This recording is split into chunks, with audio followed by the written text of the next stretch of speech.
I'm Rowan Williams, Master of Magdalene College, Cambridge. And which languages do you know? I suppose Welsh, French, German, Latin, Greek, Hebrew reasonably well, Russian, rusty, and a bit of Italian and some Spanish. And how did you first become interested in languages? What gave you the language bug? Partly, I think, the experience of growing up in a household where more than one language was being spoken. My parents and my grandmother spoke Welsh to each other most of the time. My parents' generation spoke Welsh to each other, but not so much to the younger generation. So there was always another language going on in the background. And I think from the beginning that made me realise there's always going to be more than one way of saying things. And once you realise that, I think for a certain kind of mind, it's really fascinating. And how have you been able to use languages in your career? I studied over the years both literature and theology, and when I started studying theology it was really quite important to know German. Not quite so much now, I think, but certainly in the 1960s all those interesting stuff was in German, so I took a course in German which I hadn't studied before, so as to read theology in German, and that really helped me. I also did my research on some Russian writers of the 19th and 20th centuries, and just having an enthusiasm for language helped me at least get a basic knowledge of Russian in a reasonably short time. But later on, when in my church work I was travelling quite a lot, it helped in some contexts, especially Francophone Africa, for example, to have a way of communicating a bit more directly than through a translator. And it helped also to have enough of an interest for me when I was going somewhere to pick up just enough to say a few words to a congregation in a local language, so that I have about half a dozen sentences in Swahili. So how would you say a knowledge of languages has enhanced your life? It's enhanced my awareness of other cultures in their three-dimensionality. It's enhanced personal relationships with some people. There are contexts where if you make a bit of an effort with another language, trust is built in a way which doesn't otherwise happen. And I think that's very important. I found that to be quite noticeable in some contexts, especially when your work takes you, as mine did sometimes, to situations of some stress, some conflict, and people appreciate that by saying a few words in the language, learning a bit of the language, you've made a little bit of an effort to step into their shoes.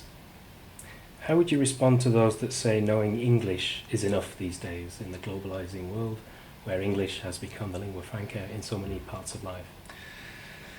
Well, there's a number of ways of answering that. Enough for what, I suppose, is my basic question. Enough to cope with basic commercial and other transactions? Well, no doubt, but that's a pretty thin account of what life is about.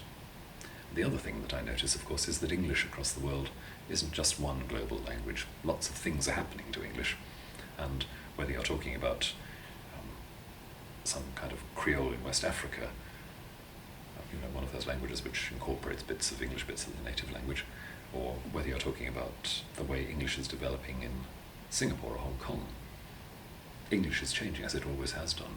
So it's not as if we've arrived at one nice, simple, basic, universal language which answers all the questions and labels all the situations. Language just keeps on shifting and twisting around and curling up at the edges. What advice would you give to young people deciding whether to study a language further?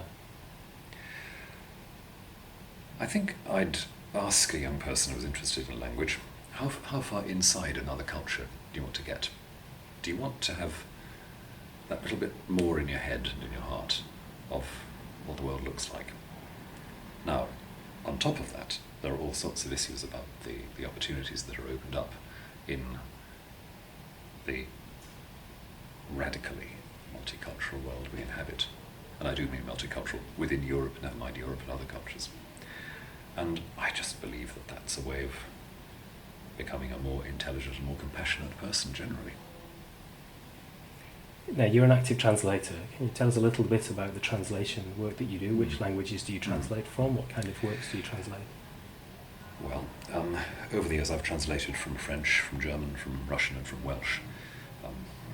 I translated a book from French. It was the first thing I ever published, I think, and was involved for quite some time in a major translation project from German, a big multi-volume German theological work.